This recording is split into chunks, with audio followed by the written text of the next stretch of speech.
حضرت ابو ہریرہ رضی اللہ تعالیٰ عنہ نے نبی کریم صلی اللہ علیہ وآلہ وسلم سے روایت کی کہ آپ صلی اللہ علیہ وآلہ وسلم نے فرمایا، اللہ تبارک و تعالیٰ کے کچھ فرشتے ہیں جو اللہ کی زمین میں چکر لگاتے رہتے ہیں۔ وہ اللہ کے ذکر کی مجلسیں تلاش کرتے ہیں۔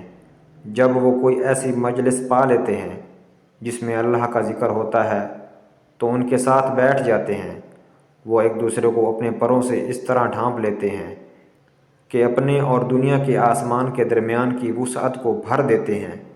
جب مجلس میں شریک ہونے والے لوگ منتشر ہو جاتے ہیں تو یہ فرشتے بھی اوپر کی طرف چلے جاتے ہیں اور آسمان پر چلے جاتے ہیں، تو اللہ عز و جل ان سے پوچھتا ہے، حالانکہ وہ ان کے بارے میں سب سے زیادہ جاننے والا ہے، کہ تم کہاں سے آئے ہو؟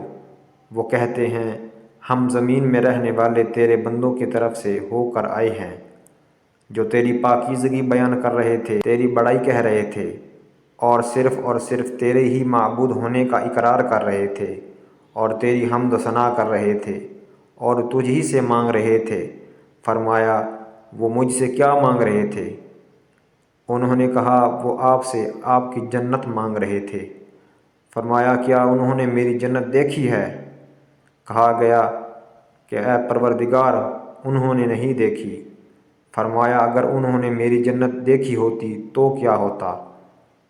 کس الحال و زاری سے مانگتے وہ میری جنت؟ اور پھر کہا کہ وہ تیری پناہ مانگ رہے تھے۔ فرمایا، وہ کس چیز سے میری پناہ مانگ رہے تھے؟ انہوں نے کہا، تیری آگ یعنی جہنم سے، اے رب۔ فرمایا، کیا انہوں نے میری آگ یعنی جہنم دیکھی ہے؟ تو کہا، نہیں اے رب، نہیں دیکھی۔ فرمایا، اگر وہ میری جہنم دیکھ لیتے تو ان کا کیا حال ہوتا؟ وہ کہتے ہیں، وہ تجھ سے گناہوں کی بخشش مانگ رہے تھے۔ تو فرمایا، میں نے ان کے گناہ بخش دیے، اور انہوں نے جو مانگا میں نے انہیں عطا کر دیا، اور انہوں نے جس سے پناہ مانگی میں نے انہیں پناہ دے دی۔ رسول اللہ صلی اللہ علیہ وآلہ وسلم نے فرمایا، وہ فرشتے کہتے ہیں، اے پروردگار، ان میں وہ فلاں شخص بھی موجود تھا جو سخت گناہ گار تھا، وہاں سے گزرتے ہوئے ان کے ساتھ بیٹھ گیا۔ آپ صلی اللہ علیہ وآلہ وسلم نے فرمایا، تو اللہ ارشاد فرماتا ہے، میں نے اس کو بھی بخش دیا۔ یہ ایسے لوگ ہیں کہ ان کی وجہ سے ان کے ساتھ بیٹھ جانے والا بھی محروم نہیں رہتا۔